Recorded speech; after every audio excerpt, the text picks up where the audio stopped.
On set, and you're talking about the rise of Jean-Luc Mélenchon. Yes, the left-wing firebrand is on nearly all the front pages this morning, and as Libération puts it, he's starting to put pressure on the rest of the left, or indeed make the Socialist Party panic, they say in their editorial. Now, he, of course, was fifth in the presidential election about a month ago. He's now third. He keeps rising and rising. They say that the economic crisis and widespread anger about things like bankers' bonuses means that he's managed to reawake the sleeping radical that's found in the conscience of every self-respecting lefty. But what does this mean for the Socialist Party?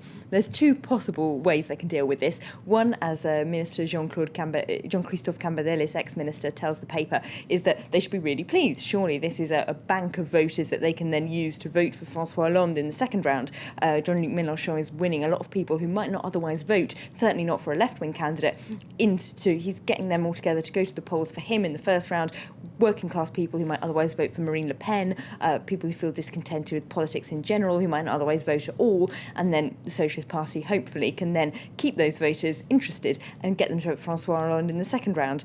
The alternative, of course, as told by another Socialist ex-minister, Laurent Fabius, to the paper, is that the Socialist Party should be directly attacking him. He's directly attacking them. He started off mostly attacking Marine Le Pen in this presidential campaign, but he has started to have some harsh words for François Hollande as well. So Fabius says this could be very worrying indeed for the Socialist Party, because the more of their votes that Mélenchon takes away, the weaker Hollande will start to look. Yeah, it's going to be fascinating to see which one turns out to be the truth, isn't it? Far left paper, L'Humanité, though, they must be celebrating about this, are they? Oh, absolutely. They, of course, back into the hilt. They're a communist paper. On their front page today, we've got a huge rally that he had on Tuesday night in Lille. 23,000 people, according to that front page. The headline says, "The people in the north accelerate the movement." And their editorial is one of the most poetic I've read in a long time. It says, "We had an intuition. Now here is the proof. We can finally believe in political ambition and ideals again.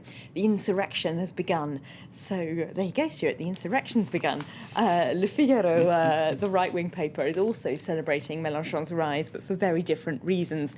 Their headline is "Mélenchon's tone gets tougher against Hollande," and their editorial's headlined "Things getting complicated on the left." They, of course, see an opportunity for Nicolas Sarkozy, which he and the UMP have seen themselves. They've been complimenting Mélenchon's oratorical powers and his charisma recently, because obviously they're hoping he gets as many as Hollande's votes as possible and makes the socialist candidate look very weak. Getting very dramatic, isn't it? You mentioned, of course, that he's stealing votes from Marine Le Pen.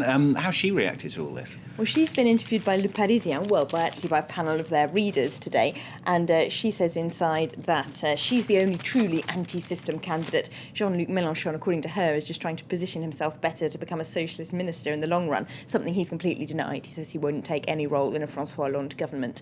But apart from that, in her interview, she tells Le Parisien's readers that anti-Semitism no longer exists in France, apart from among a hardcore group of Islamists, of course. She's trying to do her best to make the Toulouse shootings look as if they play into the thesis of what she's been saying all along. She also says her party is not extreme right, so she's got this huge PR operation going on, really, to make them look more friendly, more approachable. And it seems to work with those Le Parisien readers who met her. Even people who say they were still going to vote for the socialists say that she's friendly and approachable, and they found her convincing and she seems honest. So she's certainly good at this PR stuff, Marine Le Pen. And on a completely different subject, we've been telling you the story, of course, about Dominique Strauss-Kahn and what Le Monde says about him. Give us a bit more details. Well, as you know, and as you've been saying in bulletins, Le Monde has revealed some of the police's confidential notes of what witnesses have told them in the Carlton case, including what the prostitutes involved said. Now, it looks from that evidence more and more like they might be able to prove that Dominique Strauss-Kahn was involved directly in organising those orgies, and that he must have known that the women involved were prostitutes. Libération reports, though, that he's going to sue Le Monde for reporting that, and they also have his defence in Libération. He apparently thinks he was overly naive because he didn't ask women questions about what they did in their private lives. OK, Elena, thanks very much. That's Elena with the French newspapers here on France 24. Now, still to come here on France.